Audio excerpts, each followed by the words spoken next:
You thought I was done? No, I'm not done. I got something else. This is from courtesy of InfoWars. Now, as we all heard recently, Eric Holder, big-time government, right? He's stepping down to take a different position in a different government department due to the ATF selling weapons to Mexican drug cartels, who then ended up killing 2 law enforcement agents in the USA with those guns that the ATF sold them. Talk about a treasonous act if there ever was one. Let's not fire the guy. Let's give him a different position somewhere else. Yeah, that's good. Let's just shuffle him around. You like that? He was the king, he was the ace, he was the 10, he's the jack of spades. And we'll just switch him around.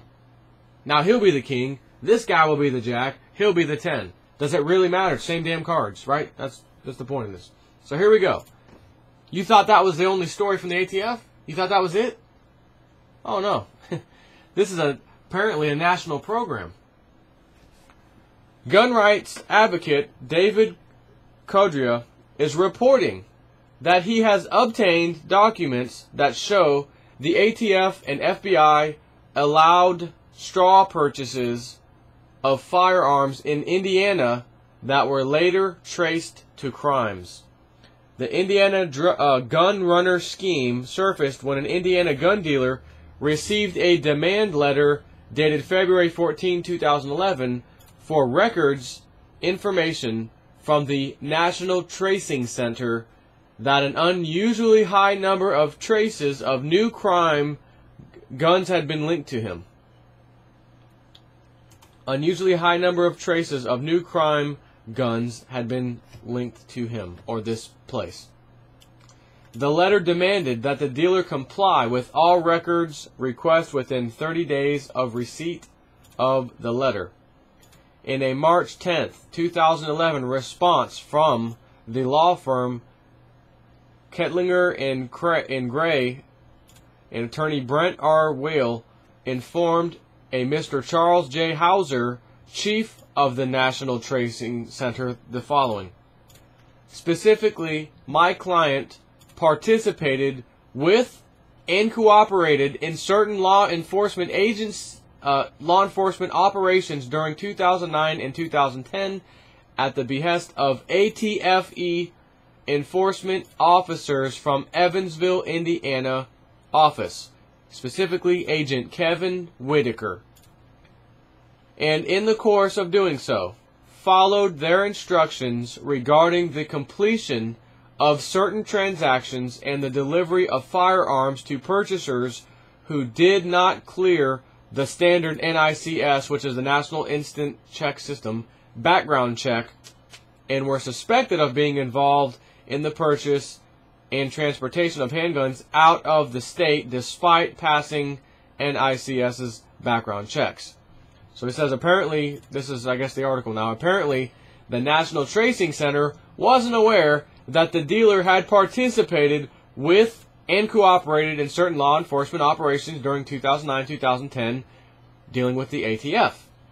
They're enforcement officers from the Evansville, Indiana office. The pattern in the Indiana gun runner case is similar as hell to the other gun running programs, such as the one I just talked about Mexico, that we're so aware of.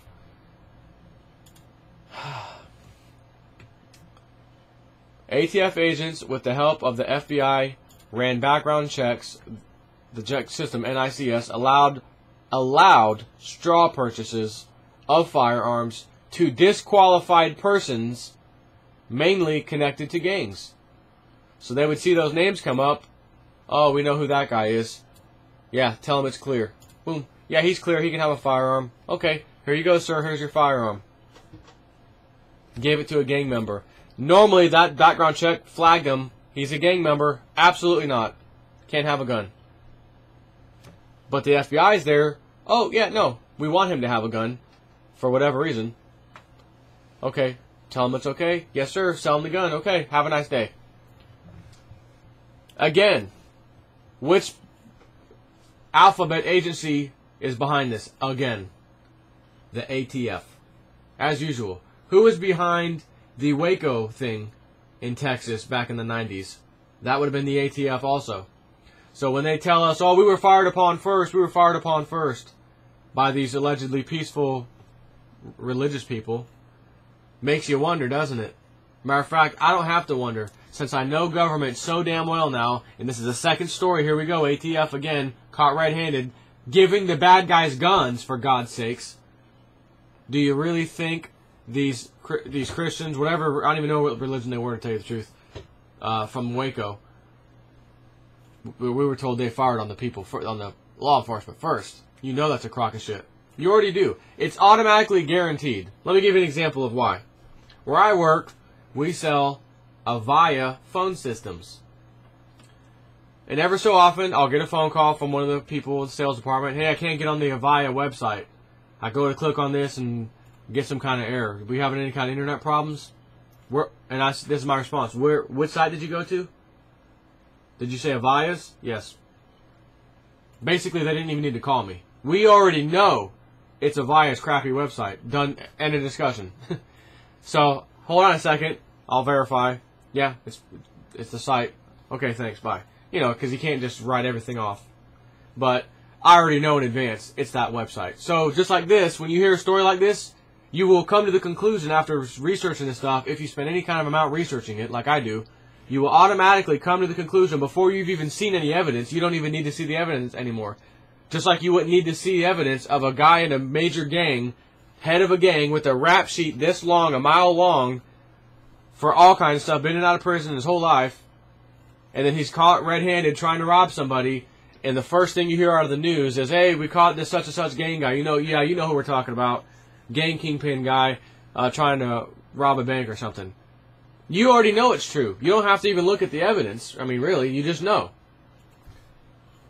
That's what I'm saying here. You already know the government has done this. I don't even have to read this article to you. All I had to do is read the headline. Document suggests new ATF gun running scandal in Indiana. You don't even have to know the rest of it. Oh, who is it? ATF. What about them? Gun running scandal. Oh, we know what that means.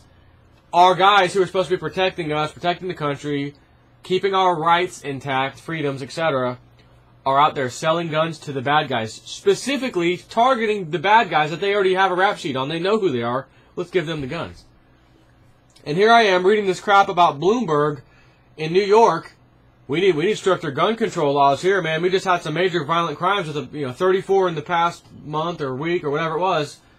All gun-related crimes. We need to step up on that gun regulations or something, Mr. Bloomberg, which I don't know why I'm saying that, because I know Bloomberg knows damn well, more than likely, the ATF is doing what they're doing on purpose, and then he's just playing his role.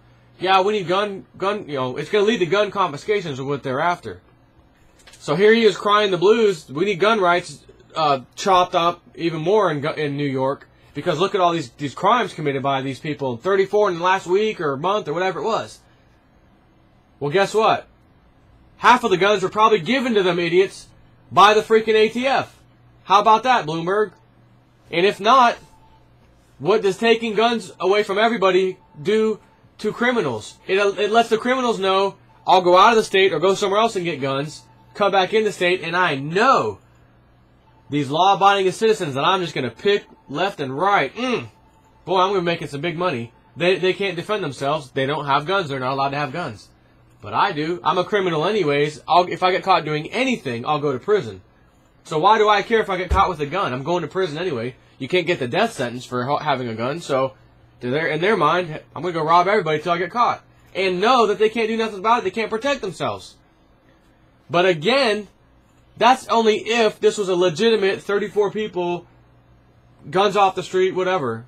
When in fact it was probably the ATF making sure they got these guns. Yeah, go have fun, guys. We need the United States to just go a little crazy with gun activity right now so that we can usher in some new Patriot Act Part 2 that will relinquish everyone of their weapons, because we know when we crash the entire government in this country, people are going to want to make sure they have a gun because they're going to be ready to revolt when they see what we elite have to do to them, what we got in store for them. So we'll make sure we do the ATF thing and get all this out there so we can pass these hard, draconian gun laws But what's happening here? Remember when I told you the elite are starting to lose that grip? They don't have quite the grip they used to have. They got busted in Mexico. That was huge. Eric Holder, although he didn't get fired, you're gonna have to step down, son. Okay, Papa, don't spank me. Yeah, just look scared in front of the camera. It's okay. And now we have part 2. ATF gun running scandal in Indiana. So where else do you suppose this is going on?